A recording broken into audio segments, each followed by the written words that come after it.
Hello and welcome. My name is Rachael Wells. I am a licensed trauma therapist and clinical manager, and I also am a certified EMDR practitioner, brain spotting practitioner, and yoga instructor. So today we will be talking about the unique stressors of being in the adult industry. So as those of you know who are in the industry watching this, know that we are going to be covering quite a bit with the time that we have, and I just kind of want to make this feel like a cozy chat. So what I'll be doing is talking about some of the issues and then going into some ways that we can work on managing the issues that are at large. So, beginning with a lot of the effects of COVID.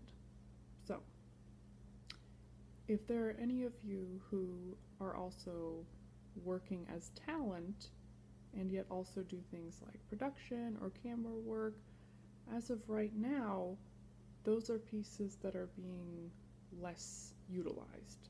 So you may be noticing that if you have been pulling away from doing some talent work and we're trying to go into more production, etc., that there's difficulty finding that right now.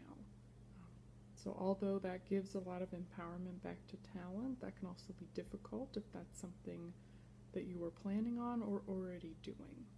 And some people have been feeling forced to go full-time back into talent, and that can cause a mental effect, especially if you felt like that was a career change or something that you wanted to do because of age or ability or moving or whatever it might be. Now, also, due to COVID, the isolation. I always talk about isolation within the industry. It couldn't really get much more isolated than it is right now. So, especially for those doing cam work and more of their own clip shops and things like that, that already was fairly isolated, and that may work well for some people that are perhaps more introverted, and yet most of us can't get by being home 24/7. At some point it becomes irritating, disorienting, upsetting, depressing, depending on who you are and how you operate. Even though sometimes I like to say that this is not true, all humans need other human contact. It is just biological, scientific, there's no way around it, it just is what it is.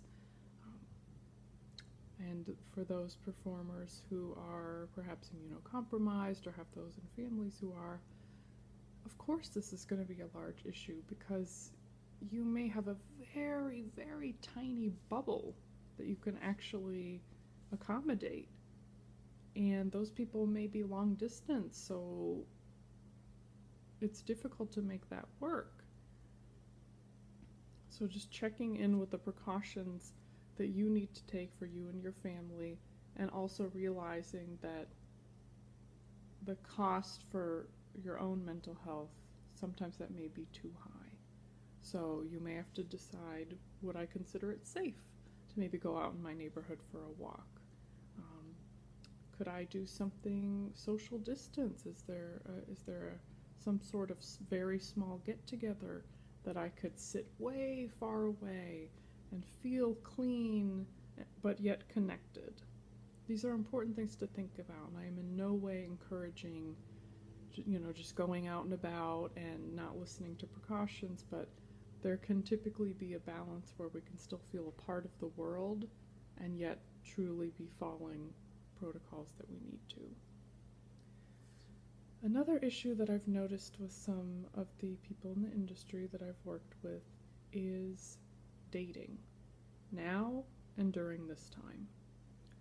This has historically been an issue in the adult industry because most folks will say that they feel like they are looked at as simply a sex object, and getting people to see them as beyond that, as beyond, some like fodder for a one-night stand or a fetishization or fixation.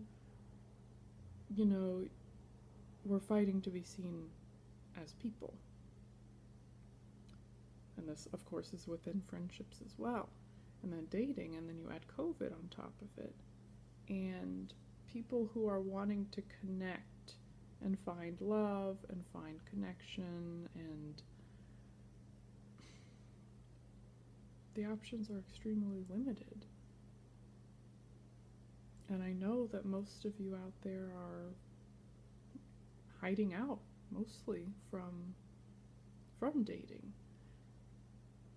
because I know it's hard to put that out there, because that can get into a whole world of challenge where, say, if you're trying online, which right now seems to be one, if not only, way to attempt to enter the dating world, then you're dealing with unpaid emotional labor of answering questions. Or even if you choose not to answer questions about, jokes about what do you do in the industry, it'd be fun to date a porn star, blah, blah, blah, stuff like that it grates on you. So even if you're choosing to, my boundary is I don't respond to people that engage with me that way, it's still there. You still know that people out there are thinking that way about you in very minimalist terms and dehumanizing terms. And I wish I had an answer for that. I do. Because there really is no way not to disclose at some point, because we all deserve care and love, and for people to care and love us, we should be allowed to have them know about who we are and not be judged and be accepted and loved. Which what that means is, I care about you, I'm here for you. That does not change regardless of what you're doing or what you're not doing. It doesn't get to get pulled away if you do something that the other person doesn't like. So, with that, it's seeming few and far between from what I'm hearing and what I'm seeing. And just reminding yourself that there's protections online. If you need to filter out people or if you need to block people, it gets annoying. Like I said, there's no easy answer for this. We, at some point, because of how humanity is with people in the industry, at some point we are almost forced to engage with the rhetoric, and it grates on our mental health. It does. And keeping with the online, right now, there's online safety issues, of course, especially for people that are fairly present on social media. There's not a lot of ability sometimes to really protect yourself from being doxxed and being found out. And with that goes online harassment, because people are expecting real time. You didn't answer me. Why didn't you get to my custom right away?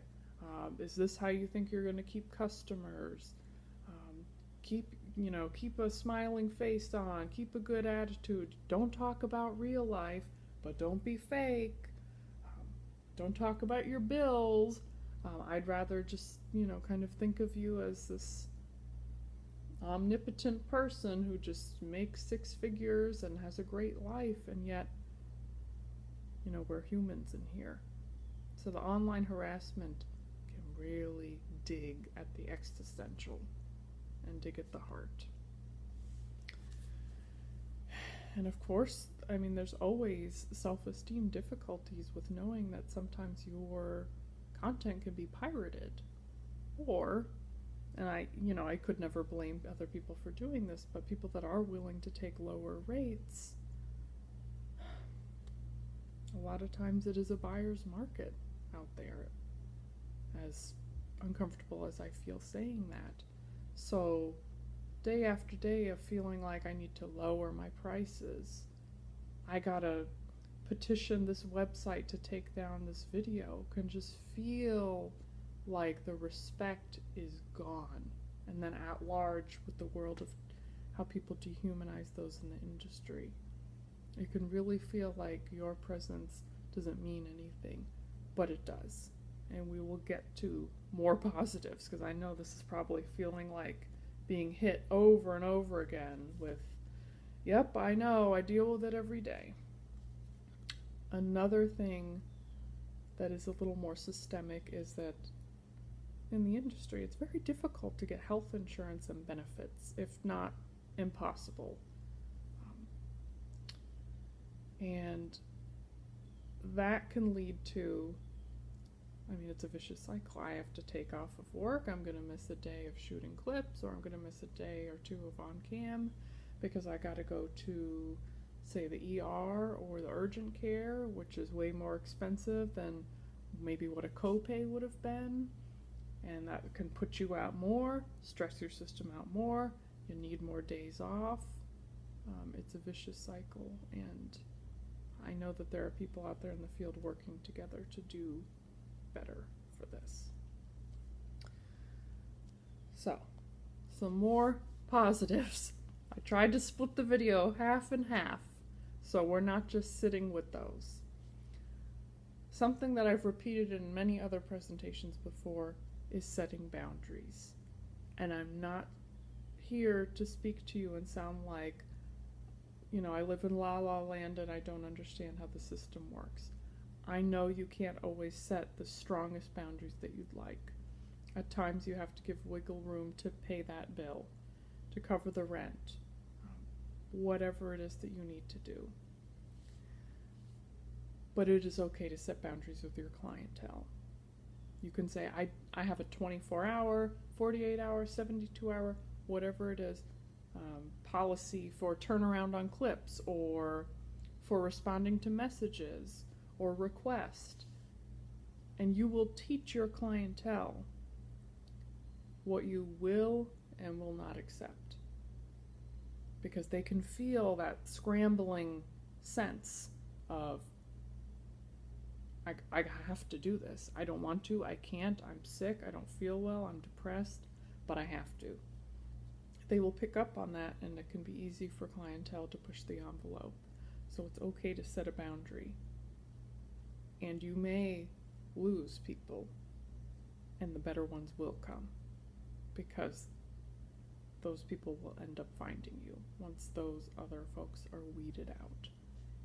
And you have to. And I know I'm coming across heavy-handed here, but you have to set boundaries. A life without boundaries will kill you. And you know it. You can feel it in your gut when you say yes to something and your stomach is just clenching and uncomfortable, and you know that that was the time that you desperately needed to say no or decline something. Same thing with a request. If there's things that you're not comfortable doing, don't do them. Your body and your mind don't need that from you. They need comfort and trust with you. And I believe in fake it till you make it, especially those of you out here who are trauma survivors. We can't build self-esteem without doing activities that a person with high self-esteem would already do, if that makes sense. So setting boundaries. We may think, well, when I feel like I deserve it, I'll set boundaries. Set boundaries and then you'll feel like you deserve it. If possible, set times in your day or week to take a break, especially if you're doing work on the computer. Even just a couple seconds to look up at the wall or a picture, to reset your eyes, to eat. Even if it means getting off cam or taking a break, it's okay. This is part of boundaries and teaching yourself and your clientele what you can and can't do. And it has psychological effects if we're scarfing on cam, and we may not be comfortable eating in front of other people, or body image issues. Now there's an open door of people commenting about what you look like eating or what you're eating. And if there's things that we need to remove from our clientele or from our stress, then we have to do it. We have to do it. And once you start doing it, you'll get more efficient at it. And it'll take less of a toll on you to feel like you're losing out on something. Find safe spaces to talk online or in person. Find Facebook support groups. Find Discords. They are out there that are kept within people in the industry, and maybe more specifically talent, if that is what you need. Because perhaps 75% of your day might look like, people tweeting unkind things at you, or I have to answer this, or I just got, my inbox full over at my OnlyFans, or whatever it might be. Whether or not it's positive or negative, it can still cause stress. So having time in your day where there's a little bit of a reprieve and a sanctuary for you, if that's a right fit for you. Now, also, this may sound very far-fetched. Planning to set out vacation days. Planning for your future in that way. No one can work 7 days a week, 24 hours a day, 365 days a year without truly losing contact with reality and themselves, and it is unsafe. So if there's any possibility, even if it's one day every 3 months, 6 months, please do it, and please remove work from that day. Even, I know some people will say, well, it might be fun to shoot a clip or take a cute picture of myself on the beach. If you feel like you can do that, okay, but try not to. So, some things, places, people to know about are, of course, Pineapple Support.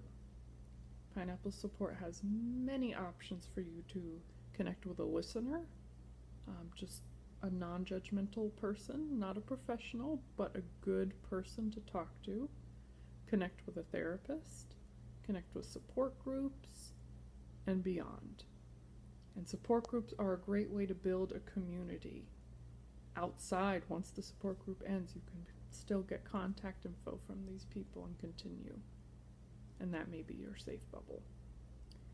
Know about the Adult Performer Advocacy Committee, a group that is dedicated to finding ways to advocate for people in the industry and work on destigmatization. And then Cupcake Girls as well. These groups may provide a way for you to find those safe bubbles, to find those connections, and to find resources for managing your time, mental health, and finances. And I guess if I were to say one last thing, please, even if you feel like you are not worth it at all, try to mimic behaviors of those that you feel like are confident or worthy. This is the backdoor way to build that feeling up within you. But if you wait for the day that you feel worthy enough, it will be difficult to find that. So find ways to treat yourself right now. Don't wait. You deserve better, and there's not time to wait to treat yourself better. So, with all my love, care, respect, and support, thank you for listening, and please contact me if you have any questions. My email is Rachael, Rachael, LMHC @gmail.com. And thank you to Pineapple for allowing me to give you this talk. Thank you.